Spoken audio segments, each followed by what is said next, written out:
me, sweet baby.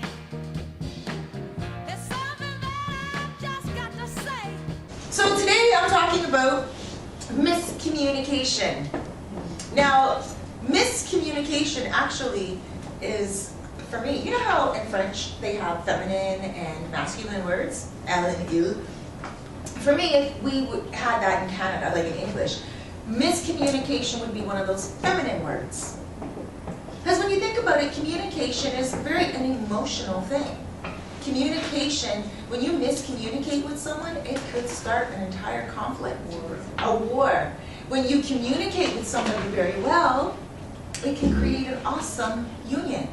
It can create beautiful things in life when everyone is communicating, and and so there's all kinds of different communications. A good communication is, like, I would consider it a woman that's easygoing, happy, really just happy with the situation. And then you have like a communication where it's rough.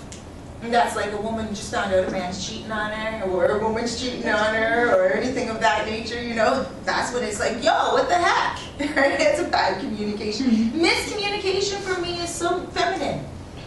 In the Bible, they say that there is, wisdom is a female. Did you guys ever hear that before? Well, we are smart. Yeah, well, we are smart. Wisdom is a female. So, yes, miscommunication is a very feminine word. And communication, I feel, is very important. Sometimes we look at someone, we're talking to them, but they are not hearing what we're saying, and they're missing the point of the whole conversation sometimes. They say, I don't know if you guys have heard this, how many people know what the first form of communication is? Successful communication with someone else. Body language? Body language? Eye contact? Listening. Well, that too. Yeah, that too. Listening, effective listening is very important. But when you're talking to someone, what is the most successful thing? What's the most thing you have to be watching out for more than anything else? Their tone? You. Everything you just said. So it would be looking at them, and if it's over the phone, it would be making sure your voice is high enough for them to hear. And, using words where they don't say, pardon me, and stuff of that nature. And also, just in terms of speaking to them, the conversation always has to be words that they're going to understand, situations that you went through that you can explain thoroughly. It's always you. The communication is always based upon you. And then the second one, there's three things in communication that are important. The second one is the other person. They have to be listening. They have to be wanting to hear the communication, either learn something from it or make a point when that person's finished speaking. And then the other thing, there's three, another one is the two of us together. So when I'm speaking to someone, that person responds back, and that's what communication is. It's not only listening, it's really important to listen. It's not only listening, it's not only speaking, but it is actually conveying your point to the person so openly, but very concise, and very much like they're getting it. And always say to somebody, do you understand? Do you get it? So anyway, this is the thing. Miscommunication is very important. I witnessed something the other day. So there's this husband and this wife, and they're at the park, and they have their son. And the son is like maybe, I would say 11 years old, and he doesn't know how to ride a bike, like a two-wheeler. That's fine. They're teaching him. So they put him on the bike, and the mother says, oh, just be careful with them, be careful with them. He looks at his wife and he says, listen, this kid's too old to not know how to ride a two-wheeler. I'm going to teach him. He's like, this is what you have to do. Get on the bike, and the kid's all like nervous and everything, and he says, sit on the bike, I'm going to hold on to the back, and I'm going to run behind you. And he looks at the mother, and the mother says, okay, well, all right. The kid's all suited up. He looks like one of those fast crash couples, right? With the thing on his head. He's like too suited up, right? Because kids were fearless, right? But he's getting to that teeny bopper stage where the fearlessness has now gone to inhibitions. Especially if mom is all having right, and mom's all like, ah, and dad's all like, shut up. And he's like, ah. When parents say shut up, the other one's coddling him. And so anyway, it came down to him now on the bike. And he's wobbling and he's going and he's going. Now he's going a little faster. What is dad supposed to do? do? Let go. Let go. And Thank push. you. Why do we all know this and mother doesn't? So he lets go of the kid. He said, and you can hear him. The father's proud. Oh, you're doing so well. He jogged it. He really did jog it out. He didn't just go like that and let it go like goof right away, right? He jogged that bad boy out and he's running and running. And he's like, you're doing so good. Wow. And the boy's like, yeah, I am. He was confident. The father let it go and the father stood like this. And the kid's like, hey, Dad. What the kid do? Turn around. And fell. Because he didn't, when he turned around, he saw his dad way back. That's how far he went on his own, right? So then the dad's like, oh, and the dad runs up. The mother says, why did you do that? And the father said, did what? And the son gets up off the ground, totally safe because he looks like a crash test dummy. And he gets up and said, yeah, Dad, why did you do that? I trusted you. And then the dad says, well, guess what? In life, sometimes when you trust people, you gotta know you gotta watch your back. And he's like, I did and I fell. He didn't look back. And the dad didn't know what to say, right? Coconut water in a can, go figure. So I'm like standing there, and I have my dogs, and I'm like just roaring inside, right? Because the mother is a real, excuse me, God, because I don't like to judge people, but she's a real twit. And, she was like completely making this boy way too scared. So then the father, he did something very interesting because he looked at the wife and he said, how dare you think that I was going to run with him the whole way? True. And he started to bring a philosophy into it. Why would you even think that? And he's looking at her like, are you stupid, woman? And she looks and she goes, well, I didn't think you were going to do that. You just let him fall. And he was like, no, I didn't. And then the kid got up. So what the father did, what was interesting, was stick up for himself by putting the mother down. The mother started to put the father down, and the kid just got up and rode the bike away from the parents. That's how upset he was with the communication. The kid was like, I'd rather fall 10 times than have to sit in this conversation with these people arguing about who's more right. And they were doing it right out in open. And that was their form of communication, bashing each one when they are upset. That's not communication as far as I'm concerned. That is just light conflict. That's just short of calling each other names. That's just short of using a higher tone.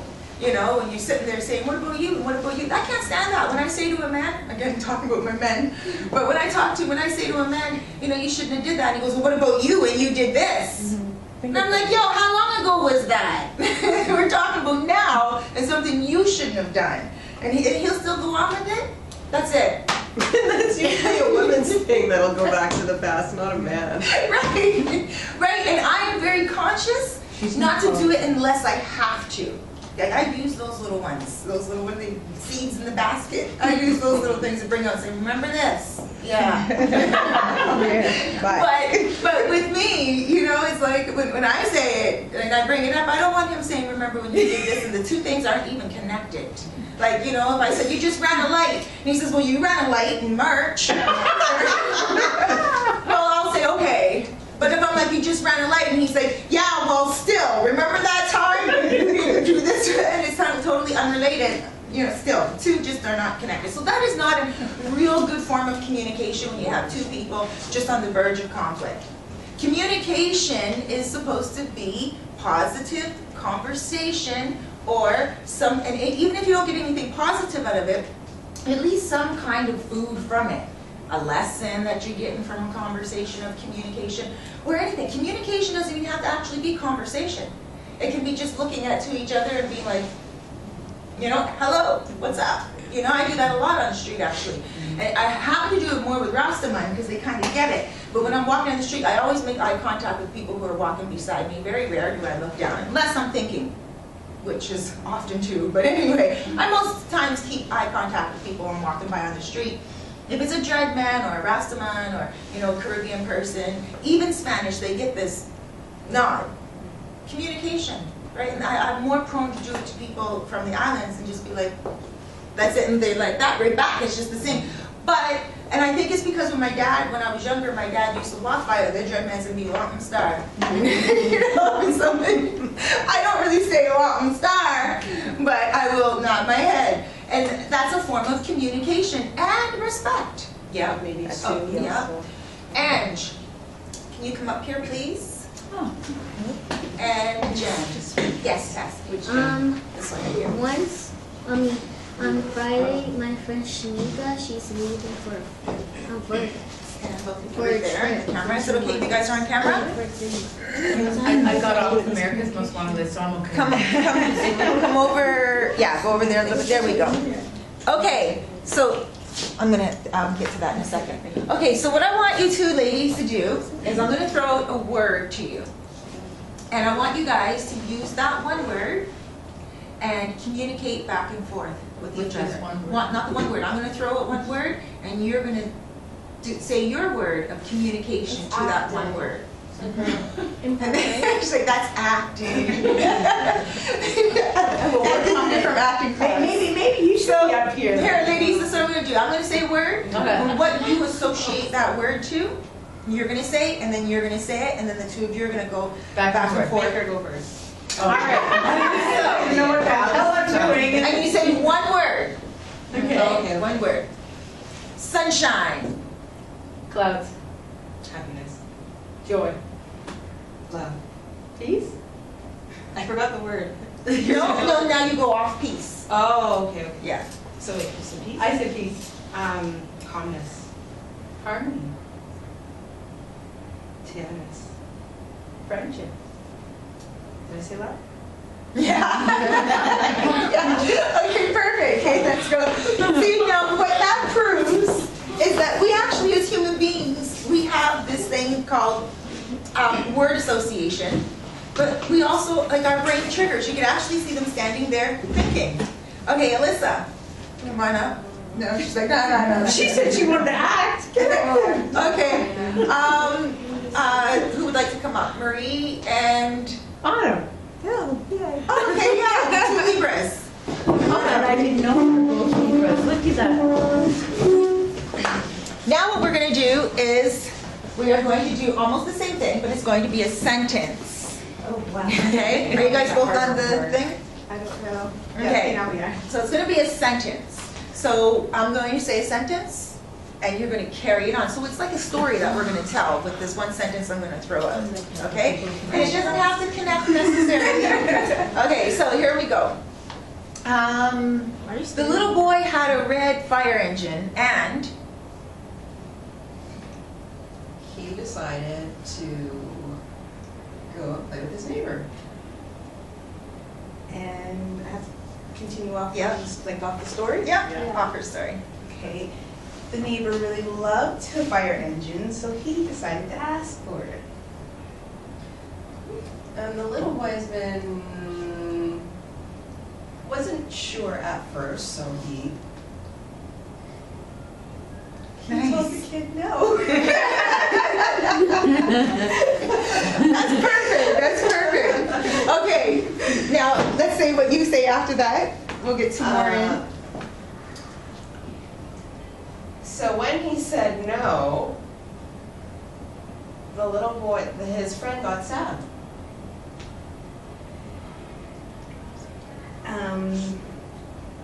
And he thought that the sadness was a different kind of sad, so he think his friend was no longer his friend. So he went home.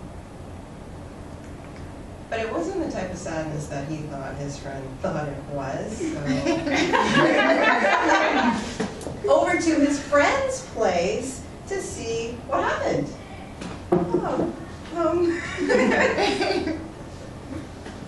And his friend was upset that he left without explaining why he left, so he just shut the door and told his friend to go away. Okay, that's good. That was good. Very good. All right, now, yes. Now, communication is also a way where we can get into people's brains and figure out how they think.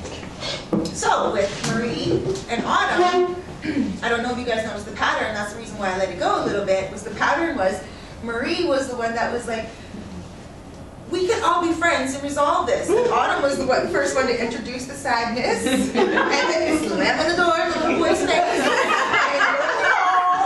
Right?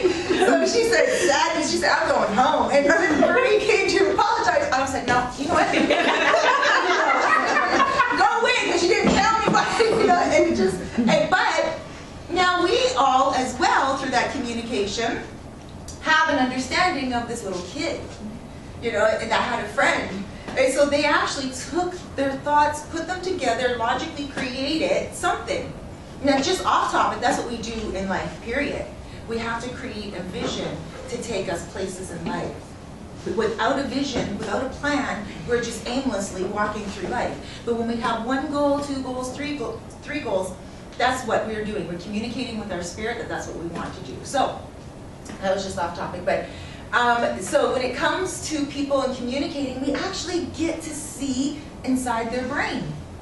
And so when someone is speaking to you, listen to their words, listen to their tonage, and you will actually pick up a vibration from their spirit, from their energy, that will either fit with you or not fit with you. It really doesn't matter, because it doesn't make Autumn negative just because she said the sad word and all that. What it makes you, boy, not me. right? Your personality coming out within the story, right? It was you, like what you chose to say at that time. So it doesn't mean that you are a pessimist. What it means is you are a realist. And I thought, you're lucky that I have taken those anger management classes and I am not going to belt you across your face. But that's how, I didn't really say that. I was just thinking that. I was like, You know who you're messing with? That's exactly true. An anger management course, bro. You know, I can mess you up right now.